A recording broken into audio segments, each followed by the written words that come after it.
Permettez-moi avant tout de saluer la prise de parole de ma collègue Sandrine de Gorsuch. Si nous ne partageons pas en effet intégralement les mêmes positions, je la remercie et à travers elle, nombreux de mes collègues pour son respect et sa bienveillance depuis le début des débats. Nous voilà donc, un an après, réunis une nouvelle fois pour nous prononcer sur ce moment si particulier qui est celui de la fin de vie et plus précisément sur le nécessaire renforcement des soins palliatifs et sur la création d'un droit à l'aide à mourir.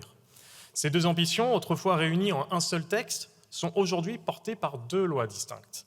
Je rappelle ici que notre groupe, le Rassemblement national, est attaché à la séparation stricte de ces deux enjeux, car c'est en réalité le seul moyen de garantir à chacun la possibilité d'exprimer sa volonté d'agir et de soutenir les soins palliatifs dans notre pays, alors qu'à l'heure où nous nous parlons, près d'un département français sur 5, et je ne peux m'empêcher de penser à mon département des Vosges, est à ce jour dépourvu d'une unité de soins palliatifs, j'entends une unité évidemment non mobile.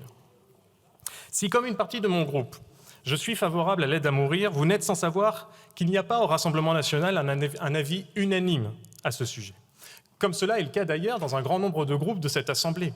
Parce que nous sommes finalement à l'image de la société française, et comme la société française, nous sommes traversés par des débats qui ont animé plus d'une discussion, parfois en famille, parfois entre amis ou encore parfois entre collègues. Ces discussions, nous les avons eues dans le respect des convictions intimes de chacun, et je nous souhaite que les échanges que nous aurons ici soient à la hauteur du moment. Car chacun de nos mots n'aura pas comme seul effet en réalité de heurter un concurrent ou un adversaire politique, mais aussi celui de heurter des millions de Français en leurs convictions personnelles et profondes. J'aimerais, chers collègues, m'arrêter un instant sur une question de méthode et j'attire particulièrement votre attention sur ce sujet. Que l'on soit favorable à l'aide à mourir ou que l'on y soit opposé, nous sommes tous d'accord sur un point, il y aura un avant et un après cette loi. Si je salue bien évidemment la qualité des travaux qui ont été ceux de la Commission des affaires sociales durant 15 jours et qui ont permis d'aboutir à la rédaction actuelle du texte, je ne peux m'empêcher de m'interroger. La décision que nous allons prendre est une décision immense. C'est une décision de fait qui touche aux conceptions du vivant de 68 millions de Français. C'est une décision qui touche aux conceptions de 68 millions de Français de ce que devrait être l'assistance face à la souffrance. C'est une décision qui touche aux conceptions de 68 millions de Français de ce que devrait être l'accompagnement dans la fin de vie et parfois jusque dans la mort. Alors peut-on, face au gigantesque de cette décision, la confiner au seul vote de cet hémicycle ? C'est une question que nous avons le droit de poser d'ailleurs, sereinement et simplement, d'interroger les logiques et les limites de la représentativité face à l'ampleur de ce débat. La décision que nous allons prendre, on le sait, est une décision historique, et on le revendique comme telle d'ailleurs. Qu'on y soit opposé et qu'on la regrette, qu'on y soit favorable et qu'on la désire, c'est une décision qui est historique et qui le serait, croyez-moi, davantage si on permet en réalité au peuple de s'en saisir. Il ne faut pas avoir peur du peuple, il ne faut pas avoir peur du référendum.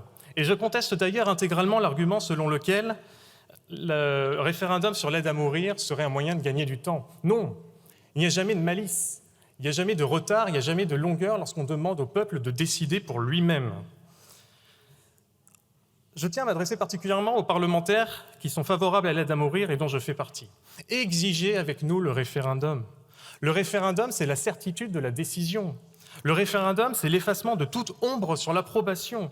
L'adhésion à ce droit nouveau, l'adhésion à cette liberté nouvelle, l'adhésion au droit à l'aide à mourir, croyez-moi, serait 1 million de fois plus forte si elle est gravée par le peuple dans le marbre de la parole du peuple. Dans 24 heures, le président de la République devrait, et j'insiste sur le conditionnel ô combien nous sommes malheureusement habitués, les Français avec nous, à la déception des revirements présidentiels, mais il devrait malgré tout proposer un certain nombre de sujets qu'il souhaite soumettre par référendum au vote des Français. Vous le savez, le Rassemblement national est viscéralement attaché au référendum et considère même que tout sujet de société, que chaque évolution de société devrait être tranchée par la société. Alors mon message au président de la République est clair, il n'est pas trop tard.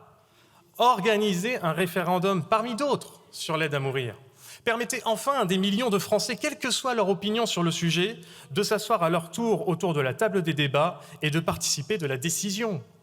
Donnez cette possibilité à des millions de familles françaises qui sont aujourd'hui dans la peine de voir leurs proches souffrir ou dans la crainte que cela puisse leur arriver un jour, d'enfin trouver une voix au chapitre. Et pas n'importe quelle voix, pas la voix d'un intermédiaire, mais leur propre voix, c'est-à-dire une voix singulière qui s'exprime de façon pleinement souveraine. Organiser un référendum, c'est rendre le pouvoir au peuple de choisir son avenir, le pouvoir au peuple de décider pour lui-même et pour les générations qui lui succéderont. Je vous remercie. Merci beaucoup, monsieur le député.